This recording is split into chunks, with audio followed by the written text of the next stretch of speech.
Today's reading is about the lunar eclipse in Virgo. I've only been away from doing readings for a few days, but I already feel more rusty than usual. This is like my third video attempt. I just feel like my words are not coming out how they usually are, and I keep hesitating while I'm talking. But today we're going to be talking about the lunar eclipse in Virgo, which is happening tonight and tomorrow. This is a full moon eclipse. And what I did was I took cards for my oracle deck, Moonology, that all have to do with this particular transit, and we're going to go through the cards and kind of talk about them and what they mean, and then kind of figure out how that's playing a role in our lives. I'm really excited about it because this is different than what I'm usually doing. So the first card that I put here is Mutable Moon. Virgo is a mutable sign, in case you don't know what that means, and or in case you didn't know that. Mutable means just like a little bit more flexible in life in general. So we have nothing is yet set in stone with this card. So this is where we're starting the reading at. So for a lot of people, you're in a situation where you might not be happy with what's going on. I think a lot of us feel that in general, right? There's definitely like global issues going on, and a lot of people are not happy where they are.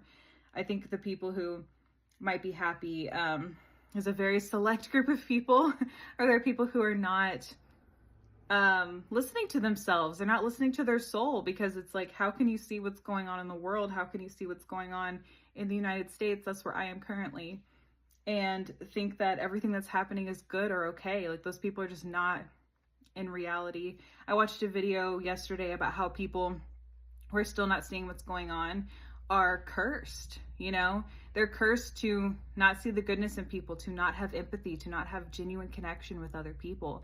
And so playing into this aspect of what's going on and cheering it is actually cursing them and cursing their soul. And I think a lot of people as well have generational curses. And so this is just going to add to that. So they're in a way kind of like making it to where like their future children are going to also carry these burdens and carry this generational trauma. So something good to know about this, though, is that it's important to keep visualizing what it is that you want, and make sure that you're not being led astray by a situation or a person.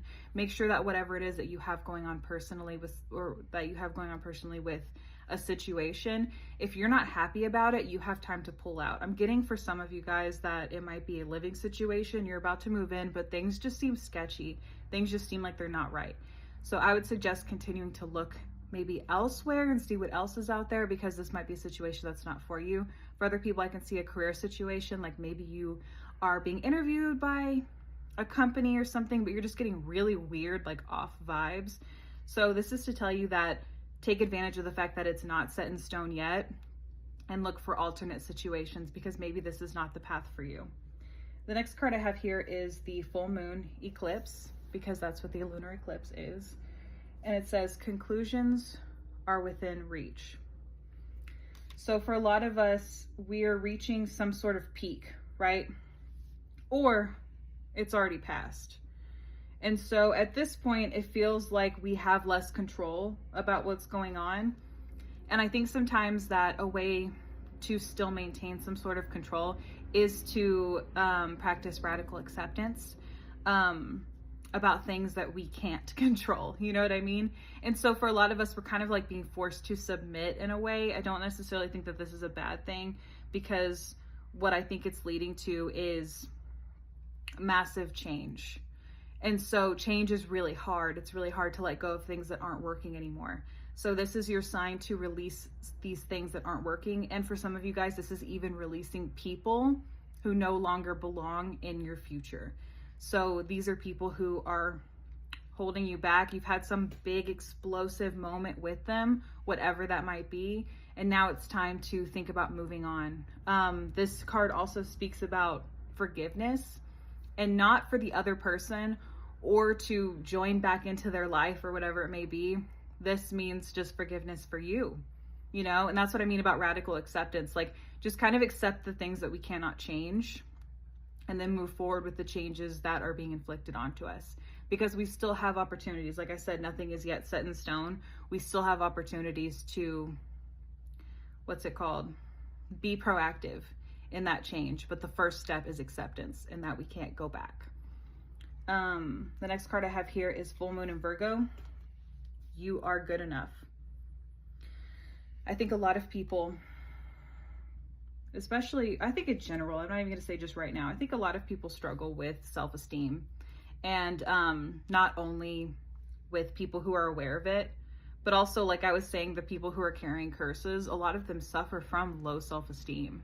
They suffer from a lack of belief in humanity. You know, they want to be on the side that's hurting because they don't believe in a society where people won't be harmed. And so they want to be on the winning side of what they deem as winning and what they deem as strength, you know, and it comes from a weakness within. And so I want you to consider the fact that you are more aware of those things, and the things that you have blocked out, the things that you've fought against, the generational curses and trauma that you've worked through are big steps and big work. Like, you should be really proud of yourself and the work that you've done. You should also be proud of your productivity. I'm getting a sense here with a Virgo going on that a lot of people are probably adding way too many things to their list and then not getting through the list, and then being upset that they're not working faster. So I think that a small thing that you should do is write down everything you did for the day, or make a list of things that you want to do for the day. Prioritize what you need to do. But at the end of the day, I want you to look at how much you've done and how much you've achieved. And even small things, like not, you know, well, yeah, actually, even small things. If something seems like it needs to be written down, write it down. If you need to write down, brush my teeth, write it down. Make breakfast, make dinner. I usually do that. I put meals on it because I recognize that meals take about 30 minutes to an hour, hour and a half, 2 hours, whatever it is that I decide to make. And that takes up my time and my energy. So I usually write that stuff down in my planner. I get up, I cook me and my husband breakfast. I make myself something for lunch. And then for dinner, I cook us dinner. And I do that pretty much every day unless we have leftovers. But usually I like to make things fresh. So we usually end up eating fresh almost every day. So those are things that I write down in my planner. So write down the things that you're doing and recognize how much you are actually doing. Just because we live in a capitalistic society doesn't mean that what you're achieving each day isn't valuable. You know, just because it's not for some corporation or for some company or something, what you're doing is still valuable. I mean, that's why they want to restrict women to the home again. You know, so much of what women do in the house is extremely valuable because they would have to outsource or pay somebody for those services. And instead of paying somebody for it, they just want to force women to be at home and do those things for them. So recognize that those things are still work. Those things are still valuable. I'm trying to get this done in like less than 2 minutes. Since it's a full moon, I have surrender to the divine. And so this tells me that as life is coming to a head and this big change is happening, this is saying, listen to your emotions. The affirmation I have here is, I am getting the answers I need.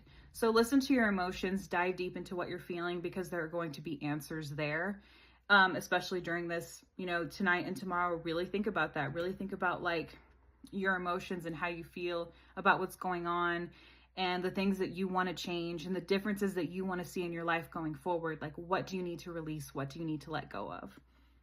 And then I have over here South Node, because the moon is happening in the South Node. Don't let your past hold you back. South Node often has to do with past lives, but as I said, generational trauma, generational curses, our ancestors, things like that. So this is a reminder of not to fall into your tendencies. And so if you are dealing with, like, let's say like an abusive relationship or something, and you want to leave it, and you feel like it would just be easier to just fall back into the toxic cycle that you've been in with your family member or your romantic relationship or whatever it might be, this is your reminder not to look back. Don't go back. Don't go back to doing the things that you were doing. Be aware of the ways that you're trying to be forced back into that mold and break out of it. This says, I release the past. So release that person or thing that is holding you back. Okay, I'm running out of time here, but thanks for watching my video. Please like, comment, share, subscribe, whatever. I also have a link for buying me a cup of coffee for right now, but I'm about to release a form for personal readings again. I'm going to start doing personal readings again. So if you want to get a personal reading from me, keep an eye out on that. So good luck.